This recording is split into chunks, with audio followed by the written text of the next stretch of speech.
ઓમ શ્રી ગણેશાય નમઃ. ઓમ શ્રી સરસ્વત્યે નમઃ. ઓમ શ્રી સદ્ગુરુભ્યો નમઃ. ઓમ ભાગવત ભગવાન કી જય. નમઃ શ્રી પરમહંસ સ્વામિત ચરણ કમલ ચિન્હ મકરંદાય ભક્તજન માનસ નિવાસાય શ્રી રામચંદ્રાય. વાગીસાયસ્ય વદને લક્ષ્મી યસ્ય ચ વક્ષસી યસ્યાસ્તે હૃદયે સંવિત तं नरसिंहमहं भजे. सच्चिदानन्दरूपाय विश्वोत्पत्त्यादिहेतवे तापत्रयविनाशाय श्रीकृष्णाय वयं नमः. नारायणं नमस्कृत्यं नरं चैव नरोत्तमं देवीं सरस्वतीं व्यासं ततो जयमुदीरयेत्. श्रीकृष्णाय वासुदेवाय हरये परमात्मने प्रणतक्लेशनाशाय गोविन्दाय नमो नमः. यं प्रवचन्तमनुपेत्य अपेतकृत्यं वैपायनो विहरवाप्तराजुभाव बुद्धेति तन्मयतया तर्वो विनिन्दुः तं सर्वभूतहृदयं मुनिमानतोऽस्मि. जन्माद्यस्य यतोऽन्वयादितरतः चार्तेष्वभिघ्नस्वराट् तेने ब्रह्महृदाय आदिकवये मुह्यन्ति यः सूरयः तेजो वारिमृदां यथा विनिमयो यत्र त्रिसर्गो वृषा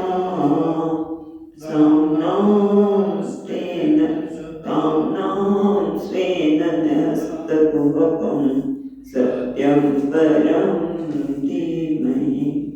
नमो भगवते तुभ्यं वासुदेवाय धीमहि प्रद्युम्नाय निरुद्धाय नमः संकर्षणाय च.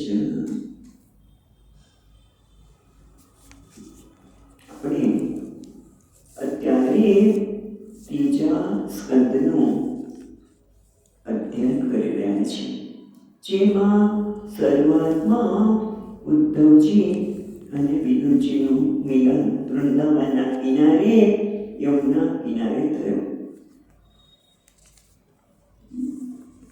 અને ત્યાર પછી બહુ બધા ભગવાનની લીલાઓની કેટલા 2-3 અધ્યાય સુધી ભગવાનની લીલાની વાત ચર્ચા થઈ.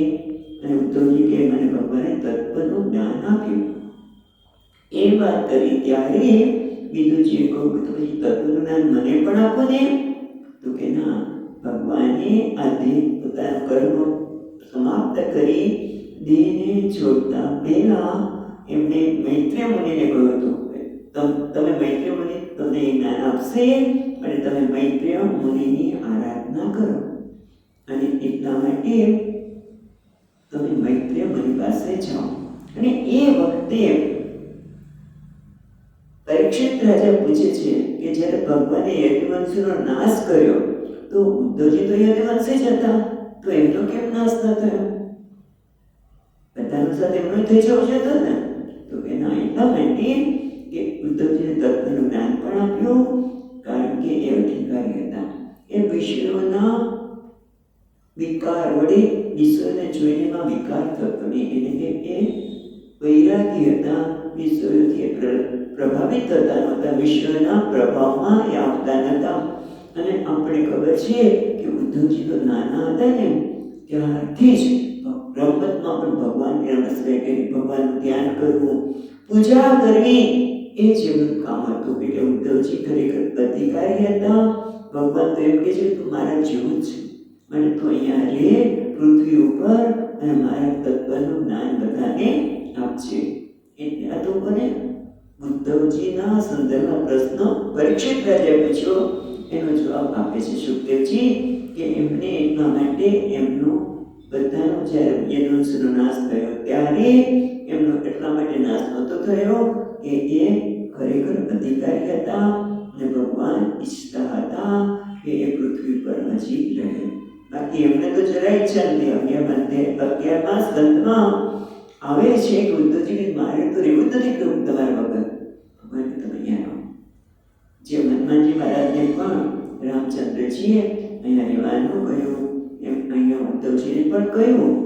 અને હવે પછી 5મા અધ્યાયથી વિદુરજી મૈત્રેય મુનિની પાસે પહોંચે છે અને મૈત્રેય મુનિને પ્રશ્ન બહુ સુંદર કરે છે. બીજા શ્લોકમાં કે 5મા અધ્યાયના બીજા શ્લોકમાં બહુ સુંદર પ્રશ્ન કરે છે કે સુખાય કર્માણી કરોતિ લોકઃ નતે સુખમ વા અન્યત ઉપરમામ. એટલે લોકો સુખ માટે કર્મ કરે છે, એ સુખ તો મળતું નથી એટલું, પણ દુઃખની નિવૃત્તિ પણ થતી નથી, કારણ કે એ ભગવાનથી વિમુખ થઈ ગયા છે. જે લોકો ભગવાનથી વિમુખ થઈ ગયા છે એને આ વસ્તુ લાગુ પડે છે, બધાને નહીં. પણ એટલે કહે છે કે તમે તો મૈત્રેયજી સાધુમાં પણ શ્રેષ્ઠ છો. તમે તો આ પૃથ્વી ઉપર ભગવાનના મનુષ્યમાં ભક્તિથી પવિત્ર થયેલા હૃદયવાળા તમે આત્મ સાક્ષાત્કાર સહિત વેદ પ્રસિદ્ધ સનાતનનું જ્ઞાન આપો છો, લોકોનું કલ્યાણ કરો છો, માટે તમે આજે અમને પણ આ જ્ઞાન આપો. એ જ્ઞાનની માગણી કરે છે.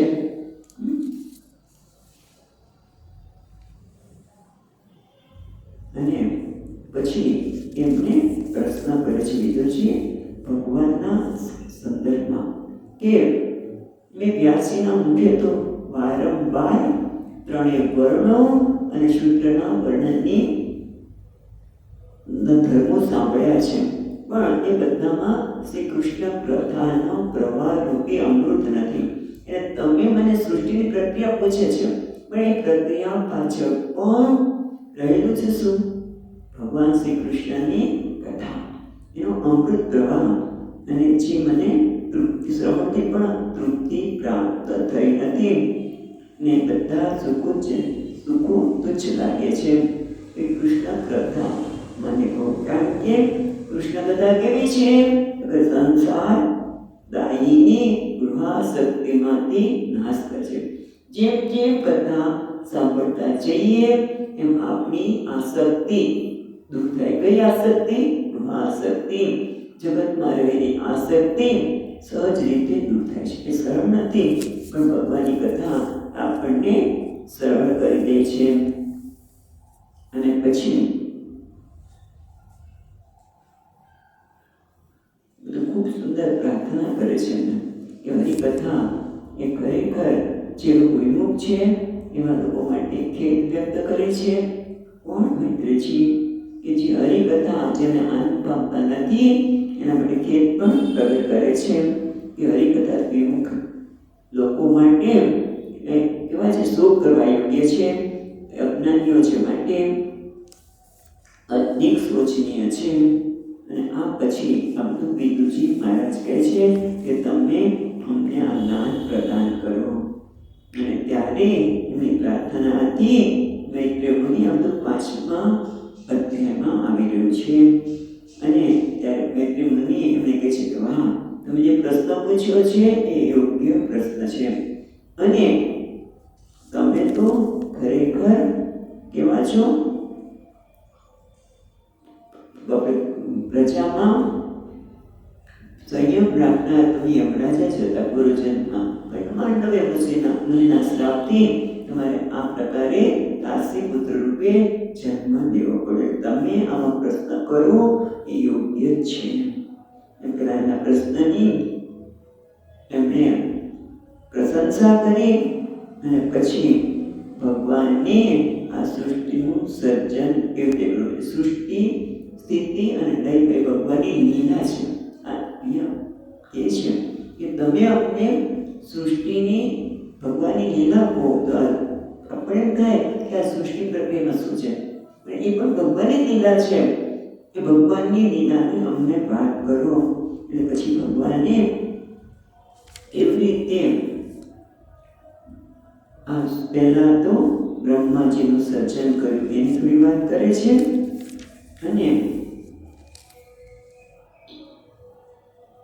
સૃષ્ટિ પ્રક્રિયા પણ બતાવે છે કે મહત્તત્વ, પછી વૈકારિક, પછી અહંકાર, 3 પ્રકારના અહંકાર એ બધી વાત કરે છે. અને તાંત્રિક પ્રક્રિયા જોઈ, કારણ કે ત્યાં દેવતાઓની સ્તુતિ પણ આવે છે. એટલે આપણે જોઈએ પહેલું મહત્તત્વ. મહત્તત્વ એટલે ભગવાનની મહત્તત્વ એટલે છે હિરણ્ય ગર્ભ આપણી ભાષામાં કહીએ તો બધી ભાષામાં. પછી 3 અહંકાર એટલે અને અહંકાર પણ સાત્વિક, રજસ અને તામસ, 3 અહંકાર ઉત્પન્ન થયા અને એમાંથી મન પણ ઉત્પન્ન થયું, ઇન્દ્રિયો ઉત્પન્ન થઈ, ઇન્દ્રિયોના દેવતા ઉત્પન્ન થયા. પણ એ દેવતાઓને ઉત્પન્ન તો થયા બધા, એમને સ્થાન પણ આપે છે, પણ એમને પોતે જે ઉત્પન્ન થયા તો એનું પોતાનું કાર્ય શું છે એ એમને ખબર નથી. બધાને પોતાના કાર્યના સંદર્ભમાં ખબર નથી. એટલે 38માં આ જ અધ્યાયના 38માં શ્લોકથી એ દેવતાઓ ભગવાનની સ્તુતિ કરે છે. તો એ સ્તુતિ કરતા છેવટે મેં જો છેલ્લો શ્લોક કયો છે અધ્યાયનો 49 ને 50મો, ત્યારે બહુ સુંદર સ્તુતિ છે, પણ આપણે સ્તુતિમાં જોતા નથી. પણ જે ક્યાંથી શરૂ કરીને બંધ કરી આ લોકો આપણને કંઈક અવાજ આપે છે તો ગાળના બંધ કરવા હોય તે કરી શકાય ભાઈ, તો ઓછો આવે ને વાત તો અવાજ જ છે, કારણ કે એ લોકો એમને અવાજ કરવાના એ આપણી સંસ્કૃતિમાં નથી ને કે ભાઈ આપણે આનંદ કરીએ પણ બીજાને ભોગે નહીં. કારણ કે વિદ્યાર્થીઓને પણ મુશ્કેલી પડતી હશે ત્યારે. એની મેં આપણે જોઈએ છીએ 38માં શ્લોકથી 50 શ્લોક સુધી 5મા અધ્યાયમાં દેવતાઓએ સ્તુતિ કરી. અને 50મા શ્લોકમાં જે કહે છે કે હે દેવ, પરમાત્માને કહે છે 50મા શ્લોકમાં કે હે દેવ, એ આત્મ સ્વરૂપ મહત્તત્વ જેવા મુખ્ય છે એવા અમે સર્વ ઉત્પન્ન તો કર્યા કે, પણ અમારે શું કાર્ય કરવાનું છે? આપણા અનુવૃત્તિ અમે ક્રિયા કરવા માટે આપણી ક્રિયાશક્તિ વડે જ્ઞાન આપો. અમારે શું કાર્ય કરવાનું છે એ કાર્યનું જ્ઞાન તમે અમને આપો. એટલે સ્તુતિ દ્વારા જ્ઞાનની પાસે. પછી આપણે આગળ જોશું તો બ્રહ્માજી પણ આ પ્રકારની સ્તુતિ કરે છે કે ભાઈ મારે શું કરવાનું છે. એટલે જ્યારે પેલા દેવતાઓએ સ્તુતિ કરી ત્યારે 6થા અધ્યાયમાં કહે છે કે એ દેવતાઓને છે બધાને જુદા જુદા હતા. જુદા જુદા હોય ત્યારે કામ કરી શકે નહીં, એને ભેગા કરવા. કારણ કે છે કે વિશ્વની રચના કરવા માટે અસમર્થ અને અસંગઠિત રહેલા બધા દેવતાઓ અને ભગવાને શું કર્યું, મહત્તાની સ્થિતિ જોઈને ભગવાન ગુરુબ્રહ્મે આ 23 તત્વોમાં એક પ્રવેશ કરીને એક પિંડ બની ગયો, જેને કહેવાય છે વિરાટ. વિરાટની ઉત્પત્તિ થઈ. પછી આ વિરાટ છે એનાથી પછી એના 3 ભાગ પહેલા તો પેલા વિરાટ છે એના 10 3 ને 10 છે. 3 કેવી રીતે તો અહીંયા જોઈએ કે 3 આદિ ભૌતિક, આધ્યાત્મિક અને આદિ દૈવ. એટલે 3 પછી 10 પ્રાણ અને એક હૃદય એમ કરીને એમણે પોતાનું વિભાજન વિરાટ પુરુષનું કર્યું.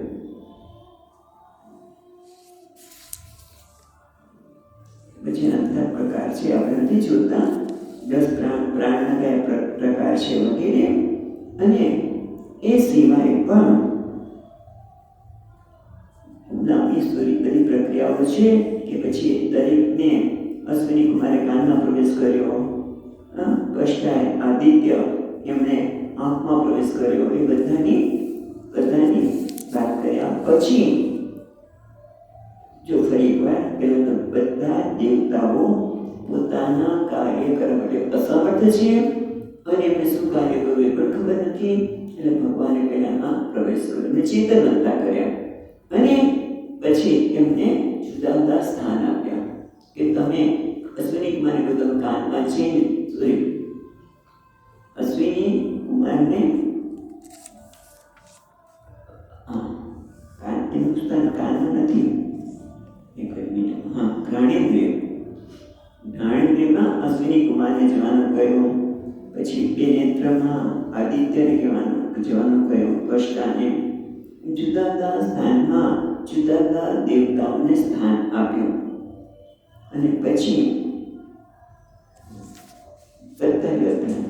અને ત્યાર પછી ભગવાને પોતાના વિરાટમાંથી મુખમાંથી વેદ અને બ્રાહ્મણોને પ્રગટ કર્યા. મુખમાંથી વેદ અને બ્રાહ્મણોને પ્રગટ કર્યા. એવી રીતે પગમાંથી શૂદ્રને, હાથમાંથી ક્ષત્રિયોને, આ બધાને ઉત્પન્ન કર્યા. ત્યારે અહીંયા 30મા શ્લોકમાં એક બહુ મહત્વની વાત કરીશું કે આ જીવિકા માટે કોઈ શોક કરવો જોઈએ નહીં. એટલે ભગવાને દરેકને જીવિકા નક્કી કરેલી છે. મને આવું કામ કેમ કરવાનું એના માટે શોક કરવાની જરૂર જ નથી. ભગવાને નક્કી કરી છે. પણ શેના માટે? આ બધી જીવિકા બ્રાહ્મણે વેદનું અધ્યયન કરવું, અધ્યાપન કરાવવું એ વગેરે શેના માટે? જેથી એ છેવટે પરમાત્માને પામી શકે. એટલે કોઈ શ્રેષ્ઠ પણ નથી, કોઈ નિકૃષ્ટ પણ નથી. એની ચર્ચા પણ આપણે વર્ણાશ્રમની વાત કરતા હતા ત્યારે કહ્યું. 34મા શ્લોકમાં કહે છે કે ચારે વર્ણો પોતાની આજીવિકા સહિત જેમાંથી ઉત્પન્ન થયા છે તેવા પોતાના ગુરુ શ્રી હરિ સ્વધર્મ અનુસાર ચિત્તની સૃષ્ટિ માટે શ્રદ્ધાપૂર્વક પૂજન કરે છે. કારણ કે બધાના ગુરુ તો શ્રી હરિ છે અને એમણે દરેકના ધર્મો કર્મ નક્કી કર્યા છે.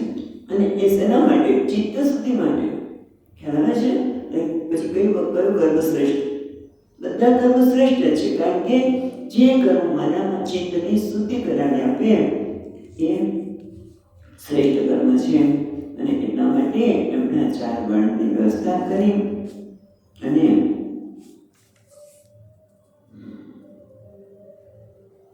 સાથે સાથે એક બહુ સુંદર વાત એ કરી કે પુણ્ય શ્લોક શિરોમણી ભગવાનના વર્ણનવાદ જ મનુષ્યના વાણીને પરમ ફળનો લાભ છે. અને વાણી દ્વારા ભગવાનની સ્તુતિ કરવી જોઈએ. પણ સાથે સાથે એ પણ બતાવે છે કે આદિ ભગવાનની સ્તુતિ કરવા માટે બ્રહ્માજી આદિ કવિ બ્રહ્માજી દ્વારા પણ હજારો વર્ષો પર્યંત યોગની પરિપક્વ બુદ્ધિ થયેલા એવા એ પરમાત્માના મહિમાને પણ જાણી શકતા નથી. તો સ્તુતિ કેવી રીતે કરે? પણ છતાં દરેક પોતાની ખાલી ખેલી ભાષામાં, જેમ તુલસીદાસ મહારાજને તોતરી ભાષા, અને બાળક જેમ તોતું બોલતો હોય તો પણ મા બાપને પ્રિય લાગે. એમ આપણે દરેક સ્તુતિ એવી જાણતા ન હોય, ભગવાનના સ્વરૂપને ન જાણતા હોય. પણ બ્રહ્માજી પણ નથી જાણતા. એની બુદ્ધિ તો કેટલી પરિપક્વ છે, કેટલું મોટું તપ કર્યું છે, છતાં જાણતા નથી. પણ છતાં ભગવાનની સ્તુતિ તો બધા કરે. અને કારણ કે ભગવાનની માયા છે ને, એ માયાવી પુરુષોને પણ મોહ, જ્ઞાની પુરુષોને પણ મોહ પમાડે છે. કારણ કે ભગવાન કેવા છે? એ તો વાંચો નિવર્તન ઉપનિષદ પણ કહે છે, એ ભાગવતમાં પણ કહે છે કે જ્યાં વાણી અને મન પાછા ફરે છે. ભગવાનની સ્તુતિ કરવા ગયા, ભગવાનને પામવા ગયા, પણ ભગવાન પામી શક્યા નહીં. કારણ કે વાણી દ્વારા પણ ભગવાનની સ્તુતિ કરી શકાય નહીં. કારણ કે વાણી કોઈ સ્તુતિ કરી શકે. જ્યાં કોઈ જાતિ હોય, ગુણ હોય, કર્મ હોય, સંબંધ હોય તો વાણી દ્વારા વર્ણન થાય, મન દ્વારા કોનું ચિંતન થાય, એનું જ થાય. પણ ભગવાન તો કોઈ જાતિ નથી, કોઈ વર્ણ નથી, કોઈ ગુણ નથી, સગુણ કે એવા તો સંબંધની તો ક્યાં વાત રહી, એટલે એમનું વર્ણન થઈ શકે નહીં. આમ કહીને ત્યાં ભગવાનના દિવ્ય સ્વરૂપની બ્રહ્મ તત્વની વાત કરીને 7મો અધ્યાય પૂરો કર્યો. 6થો અધ્યાય. પછી ત્યાં 6થા અધ્યાયના અંતમાં કે છે આવી રીતે વાણી દ્વારા કે મન દ્વારા, વાણી દ્વારા વર્ણન ન થઈ શકાય કે મન દ્વારા પામી ન શકાય. તો એ ભગવાન કેવા છે? મંજી તરીકે છે. યાદૃશોસી હરે કૃષ્ણ તાદૃશાય નમો નમઃ. યાદૃશોસી હરે કૃષ્ણ તાદૃશાય મમ પાદય. હે રાધા, હે કૃષ્ણ, આપ જેવા છો તેવા હું તમને નમસ્કાર કરું છું. યાદૃશોસી મહાદેવ ત્યાં મહિમનામાં પણ આ જ કે છે કે ભગવાન તમારું સ્વરૂપ શું છે ખબર નથી, પણ જે હોય એમાં તમારા જે સ્વરૂપ છે એને નમસ્કાર કરું છું. અને સાથે સાથે કહે છે તમે મારું પાલન કરજો, મારું રક્ષણ કરજો. એવું સુબોધિનીમાં પ્રાર્થના કરી અને 6થો અધ્યાય પૂર્ણ થયો. 7મો અધ્યાય આપણે તો યોગાલોકન કરીએ છીએ. આપણે પહોંચવાનું છે 11મા અધ્યાયમાં. એટલા માટે હવે સુખદેવજી કહે છે કે જ્યારે વિદુરજીએ આ પ્રશ્ન કર્યા, કયા કર્યા? બહુ સુંદર પ્રશ્ન કર્યા છે. વિદુરજી કહે છે, જો બીજા શ્લોકથી બહુ સુંદર પ્રશ્ન છે, જે આપણે આત્મતત્વને જાણતા હોય એને પણ થાય. શું કહે છે? એ બ્રહ્મન, એ મૈત્રેય ઋષિ, ભગવાન શુદ્ધ છે, બોધ સ્વરૂપ છે, જ્ઞાન સ્વરૂપ છે, નિર્વિકાર છે, નિર્ગુણ છે. તો એને લીલાથી પણ ક્રિયા અને ગુણો કેવી રીતે સંભવી શકે? જે નિર્ગુણ છે એમાં ક્રિયા કેવી રીતે, જે નિર્વિકાર છે એમાં ક્રિયા કેવી રીતે સંભવી શકે? એમની લીલા અને ગુણો કેવી રીતે સંભવી શકે? કારણ કે ભગવાન તો નિર્ગુણ છે, નિર્વિકાર છે, જ્ઞાન સ્વરૂપ છે. તો એમાં આ ક્રિયા અને બધી લીલાના ગુણ કેવી રીતે આવે? મને સમજણ પડતી નથી. કારણ કે લીલા કોણ કરે? એને દ્રષ્ટાંત આપે છે કે બાળક છે અન્ય સાથે રમવાની ચેષ્ટા કરે, પ્રવૃત્તિ કરે, પણ ભગવાન તો સ્વયં તૃપ્ત છે, સર્વદા અસંગ છે બ્રહ્મ. તો એ ક્રીડામાં પ્રવૃત્ત કેવી રીતે થઈ શકે? કારણ કે આ જગત છે ભગવાનની ક્રીડા છે, ભગવાનની લીલા છે. પણ લીલા થાય ક્યારે? જેમ બાળકને રમવું છે કારણ કે પોતાને થાય છે કે રમીને હું આનંદ પ્રાપ્ત કરીશ, પણ ભગવાન તો અતૃપ્ત જ છે, સદા તૃપ્ત છે. હા, તો પછી એમણે કેમ લીલા કરી? આ કેવી રીતે થઈ શકે? મને સમજણ પડતી નથી. કે આ મનમાં ઘટ બેસતી નથી. મેં ઉપનિષદ એની બધી વાત કરી, ઘટ બેસતી નથી.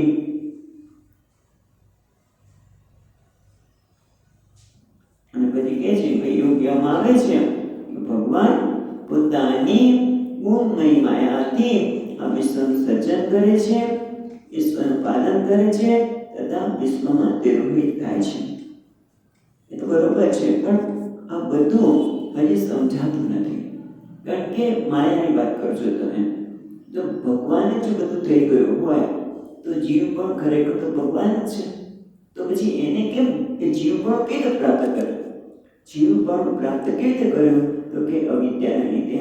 અવિદ્યા જીવને બાંધે છે, પણ માયાથી ભગવાન સ્વતંત્ર છે, પરતંત્ર નથી. જીવ પરતંત્ર છે, કોનાથી? માયાથી અથવા તો અવિદ્યાથી. અને એની પણ પ્રશ્ન એમણે કર્યા કે આટલા પ્રશ્નો પૂછ્યા કે ભગવાન તો તમે કહ્યું એક જ છે, બધા સર્વ ક્ષેત્રેષુ ક્ષેત્રજ્ઞ મામ વિદ્ધિ, ગીતામાં પણ કહ્યું. તો પછી આ ભાગ્ય શેનું? બ્રહ્મ હોવા જે બધા બ્રહ્મ જ છે, બધા ક્ષેત્રમાં ક્ષેત્રજ્ઞ પરમાત્મા એક જ છે. તો આ જીવને દુર્ભોગત્વમ એટલે આનંદથી વંચિત રહે છે, એવું કેમ થાય? ઘણા બધા પ્રશ્નો કે છે કે તમે જ મારા અજ્ઞાનના સંકટમાંથી મને મુક્ત કરશો, કારણ તમે સમર્થ ઋષિ છો. અને ત્યાર પછી સુખદેવજી કહે છે કે આવા તત્વ જિજ્ઞાસુને મૈત્રેયજીએ જ્ઞાન આપ્યું. કેમ?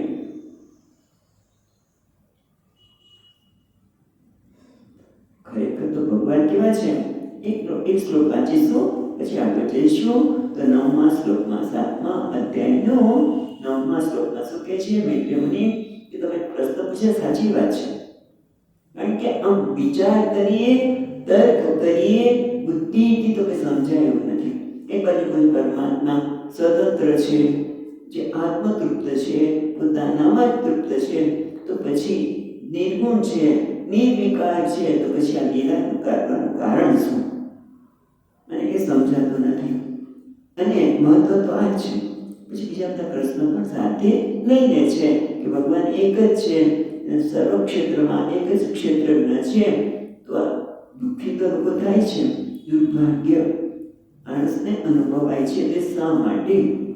તો એના માટે મૈત્રેયજી 9મા શ્લોકમાં કહે છે કે અચિંત્ય શક્તિવાળા ઈશ્વરની આ બધી માયા છે, જે તર્કથી આ માયાના લીધે વસ્તુ જેવી છે એના કરતાં વિરુદ્ધાંશ છે. ખરેખર એવું નથી. જેમ સ્વપ્નમાં જે અનુભવે છે પણ ખરેખર હોતો નથી, એમ આ ભગવાનની માયા છે. ત્યાં એમણે દ્રષ્ટાંત આપ્યું 10મા શ્લોકમાં કે જેમ સ્વપ્ન જોનાર મનુષ્ય સત્યનો હોવા છતાં જ્યારે સ્વપ્નમાં છે ત્યારે એને કોઈનો શિરચ્છેદ કર્યો અને એકદમ જાગી જાય છે. ઘણી વખત બને ને, કોઈને શિરચ્છેદ કર્યો, કોઈને મારી નાખ્યો અને જાગી ગયો, ત્યારે કંઈ સત્ય હતું નહીં, છતાં એને સત્ય હોય એવો ભાસ થાય છે. આ જગતમાં જે કંઈ દેખાય છે મિથ્યા છે, છતાં પણ સત્યનો ભાસ થાય છે. કોણ કહે છે? ભાગવતો. ભાગવતમાં આટલું બધું વેદાંત રહેલું છે, કોને ખાસ દેખાય? એમ તમે જુઓ રામાયણમાં પણ ક્યાં લક્ષ્મણજી અને પછી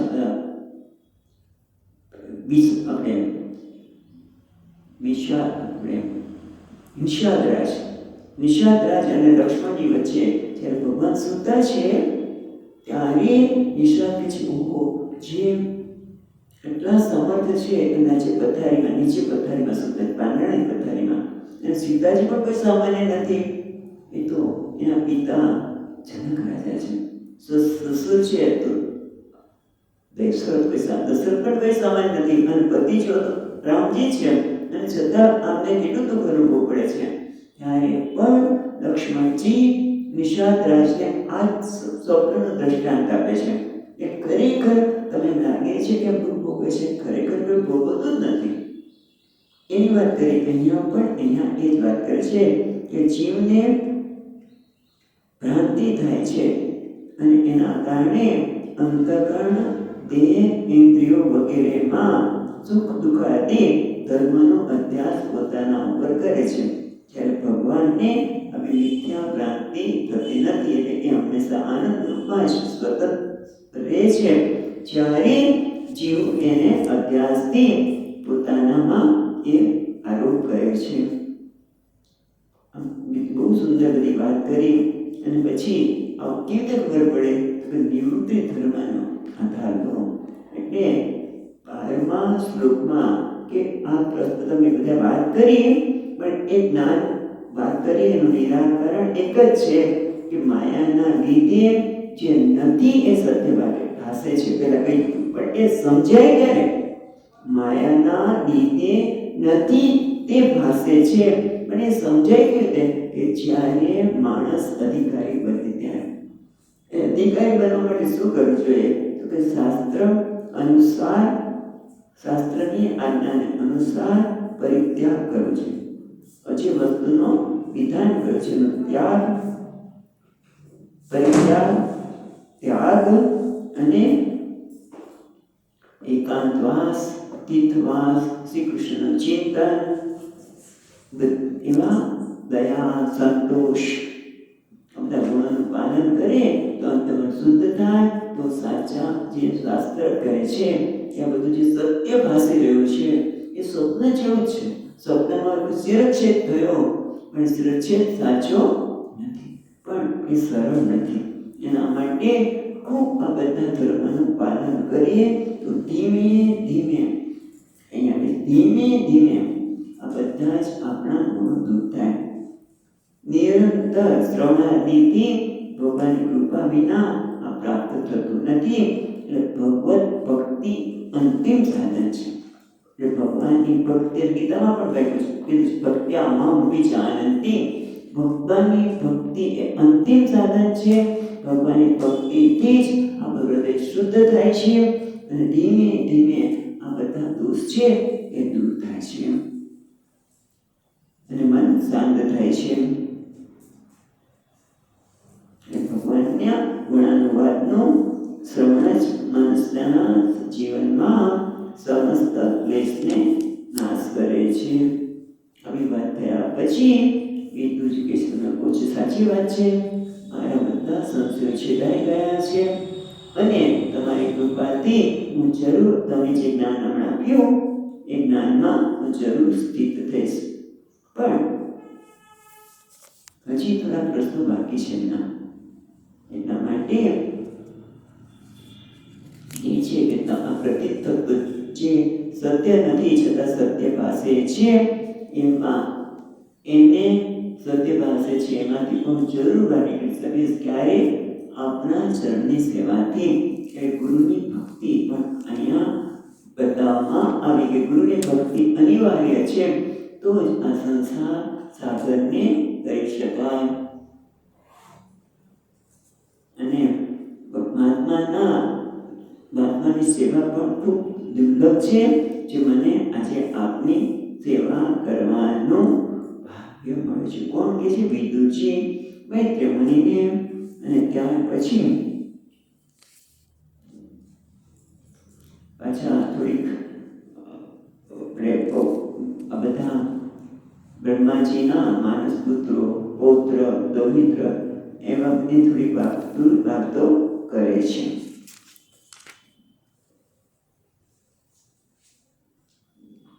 અને સાથે સાથે પોતાની શ્રાદ્ધની વિધિ અને દાન, તપ, નિષ્ઠા, પુત્ર કર્મ એ બધાના ધર્મ પણ જણાવી પ્રાર્થના કરે છે. ત્યારે 8મા અધ્યાયમાં આપણે 8મા અધ્યાય વિશે થોડું જોઈએ છે. કારણ કે આમ જોવા જઈએ તો 7મા અધ્યાયમાં ઘણી બધી વાત કરી.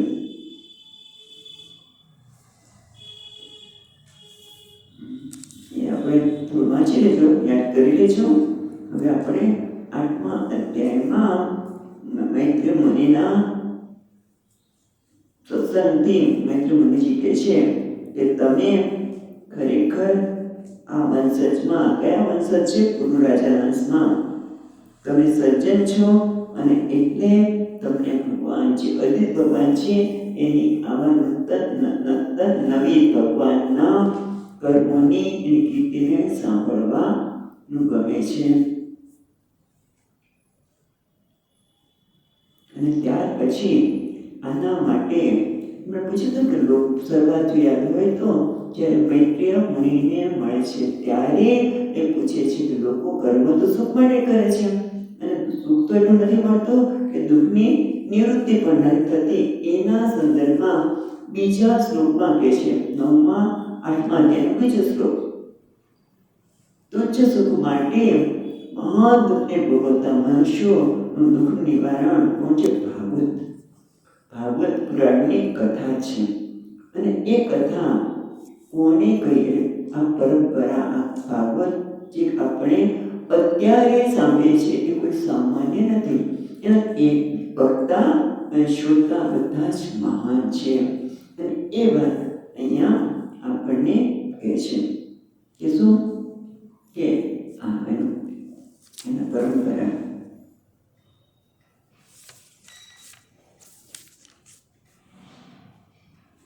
જ્ઞાની પરંપરામાં એવું કે છે, સાક્ષાત આ ભાગવત કથા સંકર્ષણ ભગવાનને સનક સનકાદિને કહી.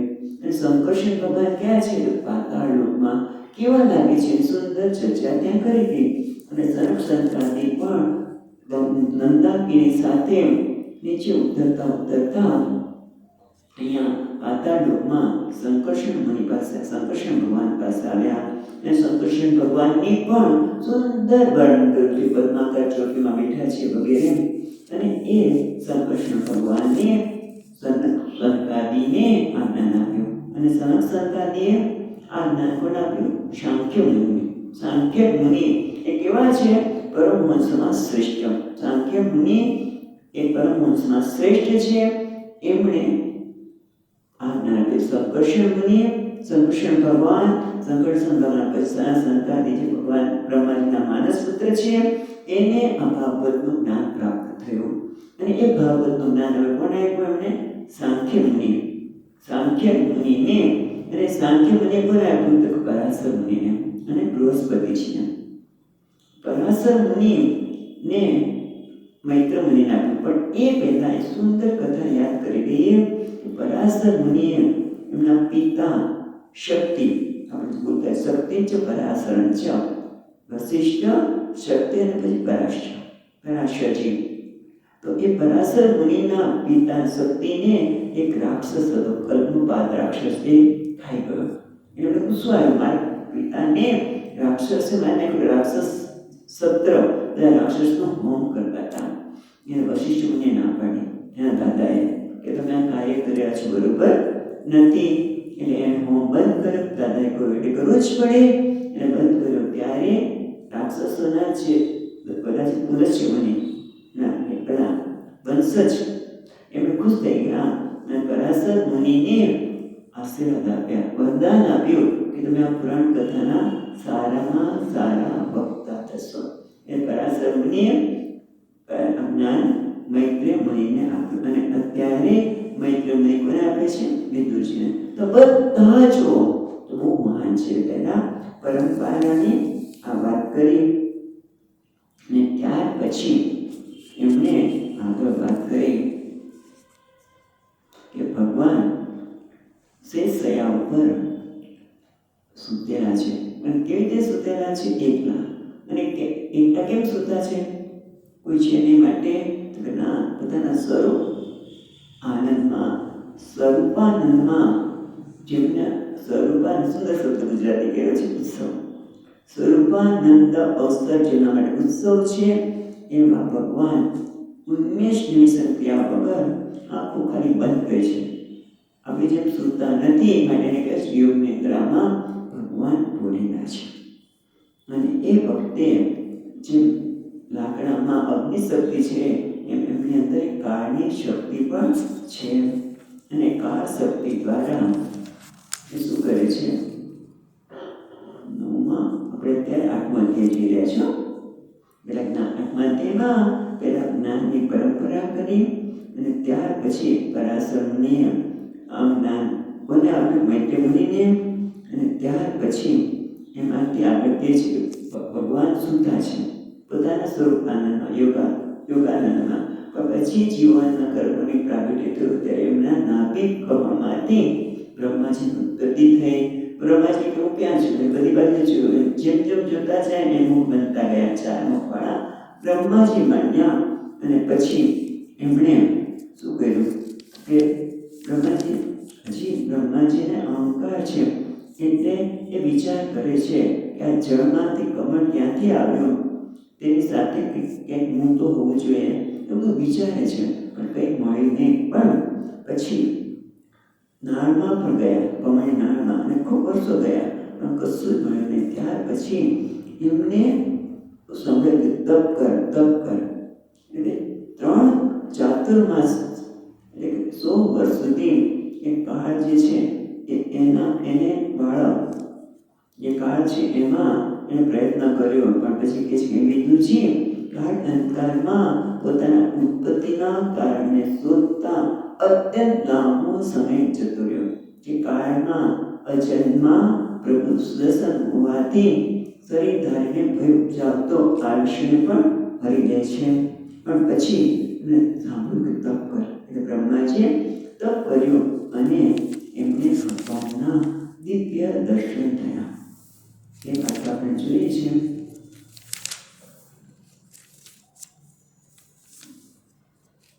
એ દર્શન કેવા થયા?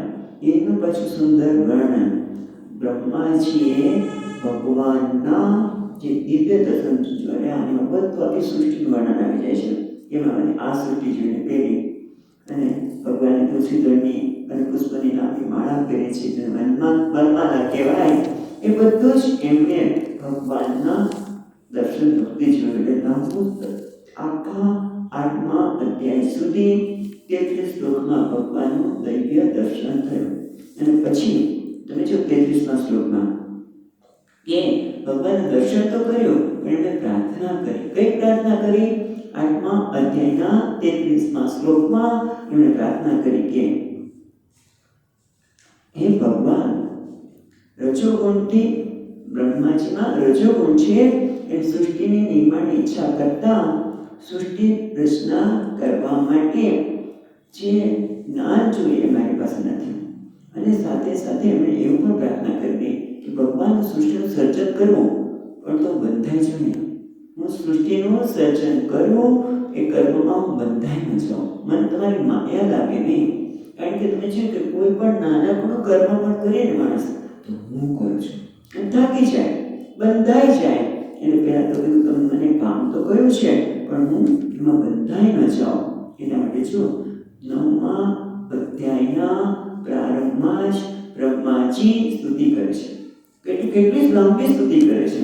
અને એટલા માટે કહે છે કે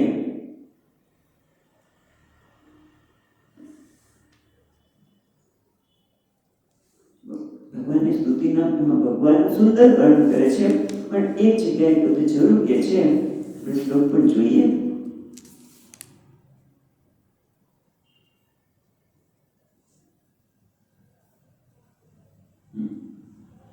જો 6 શ્લોક જો, જ્યાં સુધી મનુષ્ય આપના અભયરૂપ ચરણારવિંદનો આશ્રય પ્રાપ્ત કરતો નથી, ત્યાં સુધી મનુષ્ય ધન, ઘર, સ્વજનોને કારણે સતત ભય, શોક અને લાલસા અને દૈન્ય એ પુષ્કળ લોભે થાય છે. અને ત્યાં સુધી મનુષ્ય દુઃખના મોટું મારું એવું મિથ્યા અભિમાન પણ કરતો રહે છે. એ બહુ સુંદર વાત કરી. પણ આ બધું તો ભગવાન આપના જ્યાં સુધી આપના અભયરૂપ પરમાત્માના ચરણારવિંદનું જે શરણ લેતા નથી. એટલે એ સમજો છે, બધા શ્લોક સુંદર છે, પણ આપણે તો 11મા અધ્યાયમાં જવાનું છીએ. માટે આપણી સ્તુતિ તો એટલી સુંદર છે કે ભગવાન, તમારા ચરણ કમળનો આશ્રય જ્યાં સુધી ન લઈએ ત્યાં સુધી જીવ તો આ બધામાં ભયમાં ભય લાગે. કાં તો સંપત્તિનો, ઘરનો, સ્વજનનો, નહીં તો પછી રોગ. અને આ બધામાં જ માણસ અટવાઈ જાય છે. પણ જો નિષ્કામ કર્મ કરે તો જ એમાંથી એ બહાર નીકળી શકે. અને પછી સુધી કેટલી છે સમજો,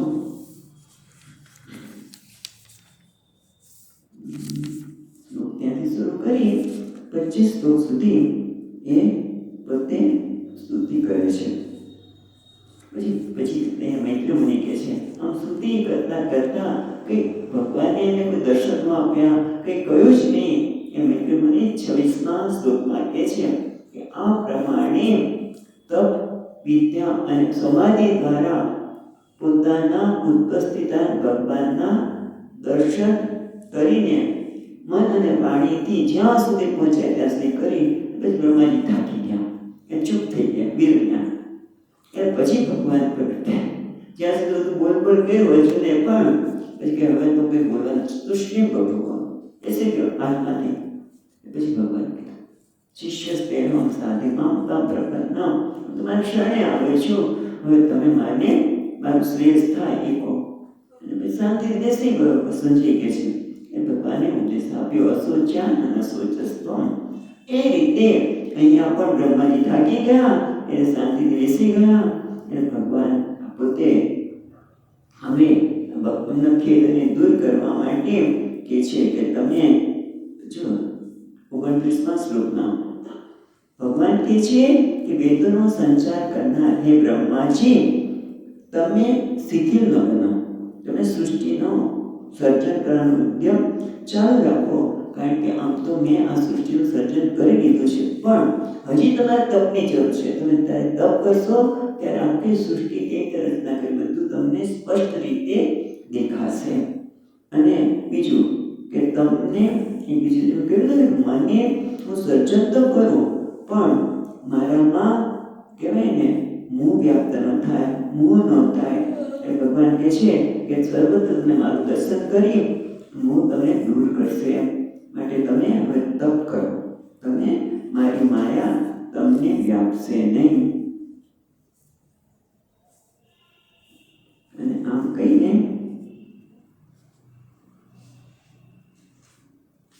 ભગવાન પોતાની પણ થોડી વાત કરી દે છે કે હું બધાનો આત્મા છું, હું બધાનો આત્મા છું, બધાને આત્મા જ પ્રિય છે. આ રીતે થોડી વાત કરી અને પોતે હવે કહે છે તમે તપ કરો. એટલે આપણે 10મા અધ્યાય પર જઈએ તો 10મા અધ્યાયમાં બ્રહ્માજી પ્રાર્થના કરી એટલે કીધું તમે તપ કરો. બ્રહ્માજીને વિષ્ણુ ભગવાને સૃષ્ટિનું મહાન કાર્ય કેવી રીતે કરવું એ સમજાવ્યું, પણ એના માટે તપ કરવાનું કહ્યું અને 100 વર્ષ સુધી તપ કર્યું.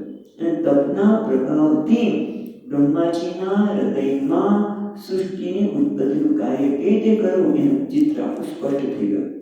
અને પછી ચિત્ર તો સ્પષ્ટ થયું પણ સામર્થ્ય પણ મળ્યું. આપણે જોયું કે પાણીને અને વાયુને પોતાના જે પોતે આજુબાજુ જળ હતું એ જળ અને વાયુ પણ ફૂંકાતું હતું, બંનેને પોતાના તપના સામર્થ્યથી પોતાનામાં સમાવી અને એમણે સૃષ્ટિનું કાર્ય શરૂ કર્યું. અને 10મા અધ્યાયમાં 10 પ્રકારની સૃષ્ટિનું વર્ણન આવે છે. કઈ 10 તો કે છે 6 પ્રાકૃત સૃષ્ટિ, 6 પ્રાકૃત સૃષ્ટિ, 3 વિકૃત સૃષ્ટિ અને 1 દેવ સૃષ્ટિ. એમ 10 સૃષ્ટિની ચર્ચા ત્યાં આવે છે. પહેલી સૃષ્ટિ છે મહત્તત્વ કેવી રીતે ઉત્પન્ન થયું. બ્રહ્માજી એ બ્રહ્માંડ તત્વની ઉત્પત્તિ કરી, પછી અહંકારની, પછી ભૂતસર્ગની, પછી ઇન્દ્રિયની અને ઇન્દ્રિયોના અધિષ્ઠાન દેવતાઓની અને પછી અવિદ્યાની. આમ 6 પ્રાકૃત સૃષ્ટિ છે. અને ત્યાર પછી આપણે જોયું બહુ વિસ્તારથી કે 7મી સૃષ્ટિ છે એ સ્થાવર એટલે કે વનસ્પતિ, ઔષધિ વગેરે. એ કુલ કેટલી છે? 28 વનસ્પતિ સૃષ્ટિ, પશુ પક્ષી અને મનુષ્ય બધાની નંબર બરોબર નથી.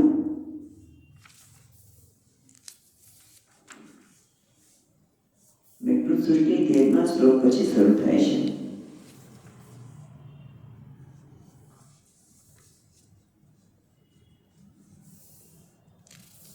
ના 13મા શ્લોકથી 6 પ્રકારની પ્રાકૃત સૃષ્ટિની વાત કરી. 19મા શ્લોકમાં 6 પ્રકારના સ્થાવરોની રચના કરી. પછી છે તિર્યક વગેરે 28 એમની રચના કરી અને મનુષ્ય સૃષ્ટિની પણ રચના કરી. અને પછી એમની અટકે છે.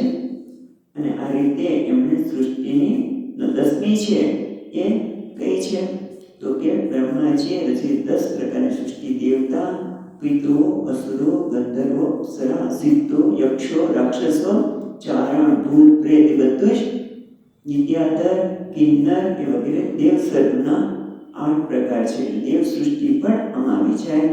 અને પછી આટલી વાત કર્યા પછી હવે આગળ 11મા સ્કંદમાં મન્વાદી એટલે કાળની સૃષ્ટિ, મનુ વગેરેની સૃષ્ટિની વર્ણન આવે છે. અને આપણે જોયું તે પ્રમાણે એ કહે છે ખરેખર કાળ તો શું છે ભગવાનથી ભિન્ન નથી. કાળ પણ અવિકારી છે, એમાં કોઈ પ્રકારનો વિકાર નથી. એનો આદિ પણ નથી, અંત પણ નથી. એવો કાળ ઉપર અધ્યારોપ કરીને આ સૃષ્ટિ જમા છે. તમે જો અધ્યારોપ માટે હું તમને કોઈ શ્લોક બહુ સુંદર છે કે આવે તમે જોઈએ. પહેલા તમે શું કીધું કે એક પરમાણુ એટલે જેને જોઈ શકાય નહીં એવા પરમાણુ ને જેને જોઈ શકાતા નથી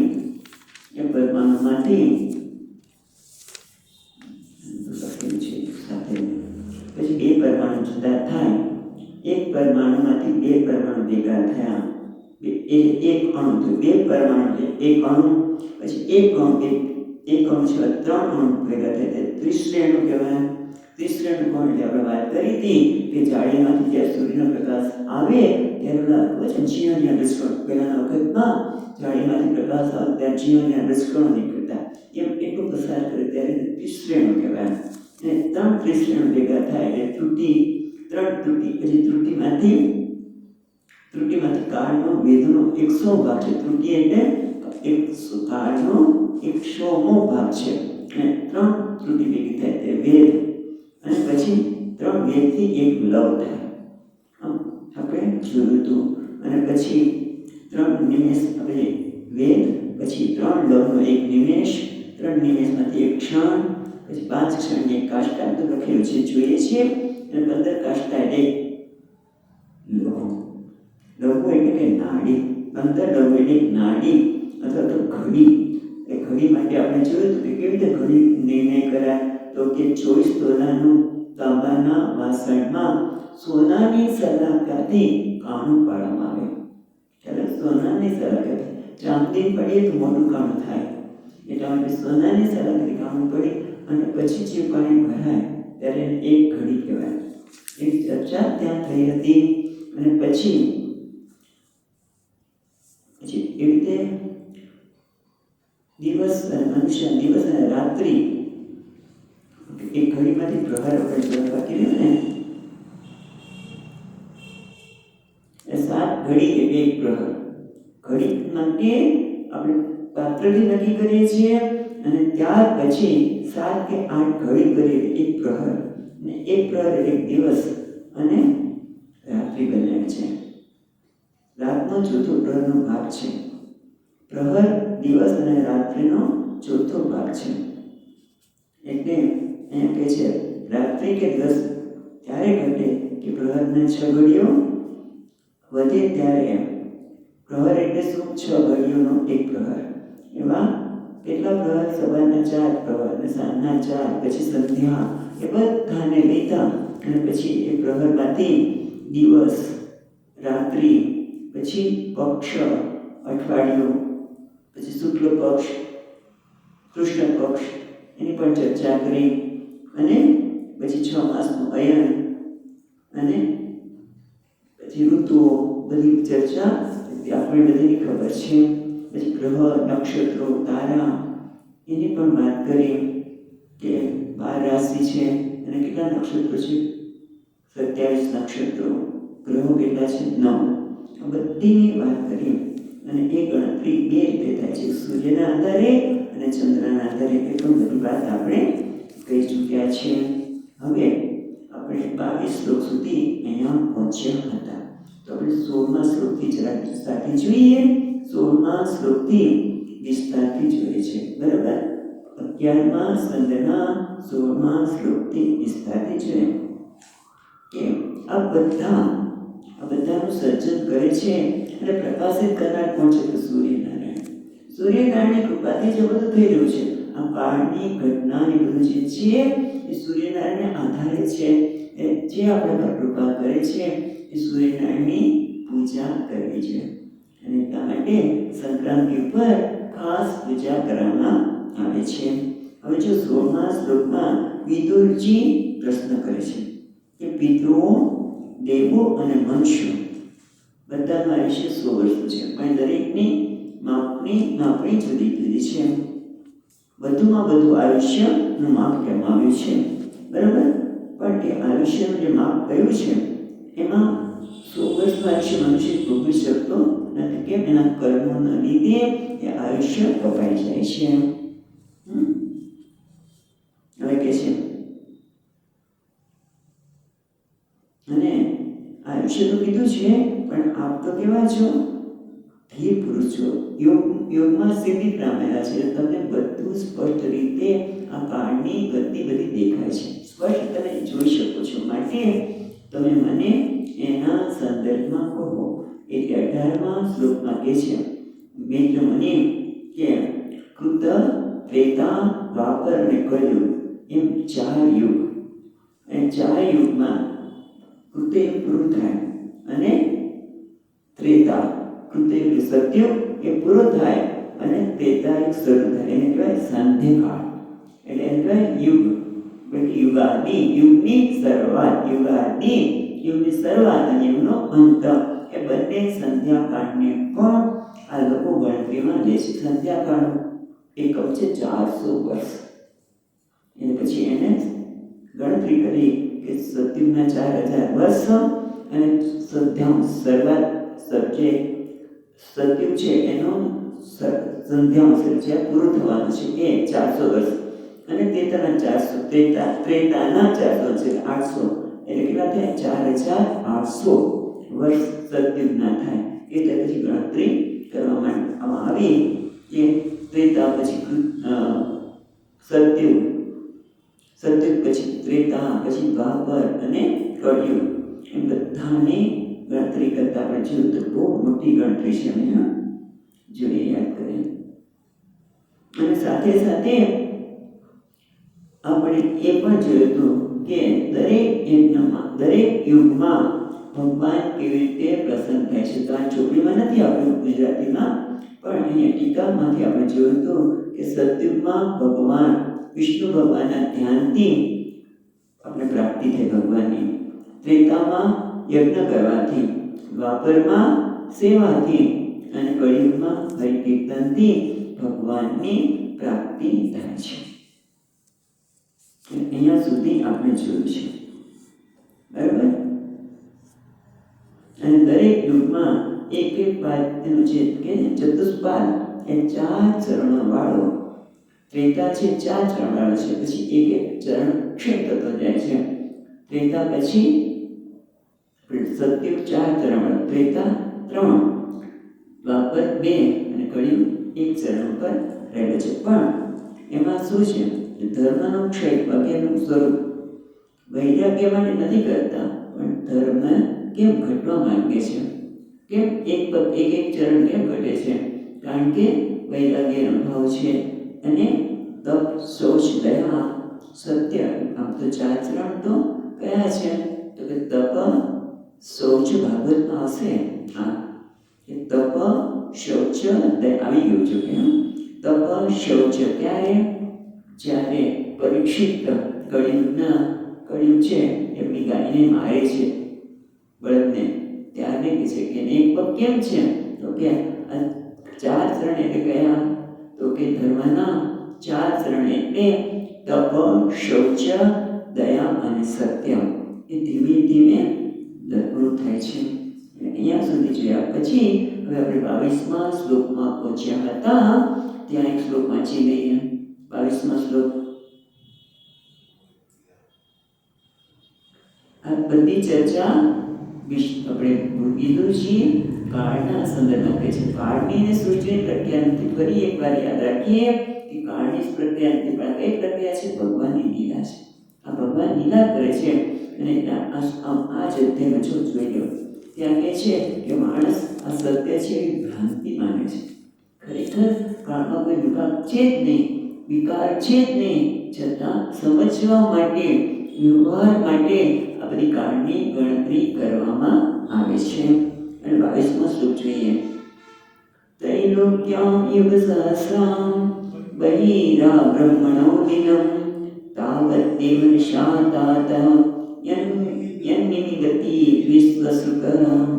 એટલે કે છે ત્રૈલોક્ય યુગ સહસ્રમ. આપણે જોયું હતું કે 3 જ લોક, ભૂ, ભુવ અને સ્વ, ઉપરના બધા લોકમાં કંઈક સર્જનની જરૂર જ નથી. ત્યાં તો ભગવાનની આ 3 લોકમાં જેણે ખૂબ તપસ્યા કરી હોય એ બીજા બધા એ લોકમાં જતા હોય છે. એટલે આ 3 જ લોકને ગણતરી કરવામાં આવે છે. 3 લોકની બહાર બ્રહ્મલોક પર્યંતમ જે ત્રૈલોક્યમ યુગ સહસ્રમ બહિ આ બ્રહ્મદિનમ, એટલે બ્રહ્મલોક પર્યંતમ શું છે? યુગ સહસ્રમ. ચલો, યુગ સહસ્રમ એટલે યુગ સહસ્રમ, સહસ્ર એટલે 1000 ચતુર્યુગીનો એક દિવસ છે. બ્રહ્માજીનો એક દિવસ એટલે 1000 ચતુર્યુગીનો એક દિવસ. અને 1000 ચતુર્યુગી એટલે જેમાં સત્ય, ત્રેતા, દ્વાપર અને કળિયુગ એવા 4 થાય ત્યારે એક ચતુર્યુગી કહેવાય. એ 1000 ચતુર્યુગી થાય ત્યારે બ્રહ્માજીનો એક દિવસ. એ 1000 ચતુર્યુગી એ બ્રહ્માજીનો રાત્રિ, વિશ્વસૃપની રાત્રિ છે. અને આ બધું જ પૂર્વ પુરાણમાં પણ કહેવામાં આવે છે. પણ મહત્વનું શું છે?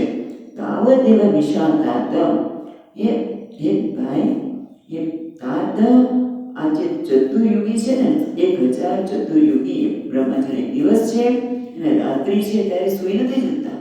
તો શબ્દ બહુ મહત્વનો છે. તાવત એવા વિશાળ તાત એ ભાઈ એ રાત્રિ છે જેમાં વિશ્વસૃક છે એનો શબ્દ છે. વિશ્વસૃક એટલે બ્રહ્માજી વિશ્વના સર્જનહાર. યન નિમિલતી એ ફક્ત આંખ મીચે છે, સૂઈ નથી જતા. ભગવાન સૂઈ જાય તો મુશ્કેલ પડે ને, પણ કે સૂઈ જતા નથી. યન નિમિલતી એટલે કે યોગ નિદ્રા. એટલે ત્યાં દીપિની નામની ટીકામાં કહે છે, પૂર્વ પુરાણમાં વિશ્વાત્મા ચક્રધારી વિષ્ણુ સાથે જે રાત્રિ પડે ત્યારે પ્રલય થયો હતો. રાત્રિ એટલે બ્રહ્માની રાત્રિ એટલે આખું સૃષ્ટિનો પ્રલય. અને પ્રલય થાય ત્યારે બ્રહ્માજી ચક્રધારી વિષ્ણુ સાથે યોગ નિદ્રામાં સૂઈ જાય છે. બંને એક થઈ જાય છે, ચક્રધારીના દેહમાં પ્રવેશે છે. જો યાદ આવતું હોય આગળ સૃષ્ટિની પ્રક્રિયામાં પણ આવ્યું હતું કે બ્રહ્માજી પ્રલય સમયે ભગવાન વિષ્ણુના દેહમાં પ્રવેશી જાય છે અને વિષ્ણુ સાથે એકરૂપ થઈ જાય છે. અને વિષ્ણુ ભગવાનની આ યોગ નિદ્રા છે. નિમિત્ત એટલે એની યોગ નિદ્રા છે. ચાલો આપણે અહીંયા અટકે છે. સચ્ચિદાનંદ રૂપાય વિશ્વોત્પત્યાદિ હેતવે તાપત્રય વિનાશાય શ્રી કૃષ્ણાય વયં નમઃ. યં પ્રવચन्तમનુપેત્ય અપેતકૃત્યં વૈપાયનો વિહરપક્તર આજુહાવ પુત્રેતિ તન્મયતયા તરવોऽભિનેन्दુः तं સર્વભૂતહૃદયં મુનિમાનતોऽસ્મિ. ઓમ શાંતિ શાંતિ શાંતિ. હરિ ઓમ. શ્રી ગુરુભ્યો નમઃ.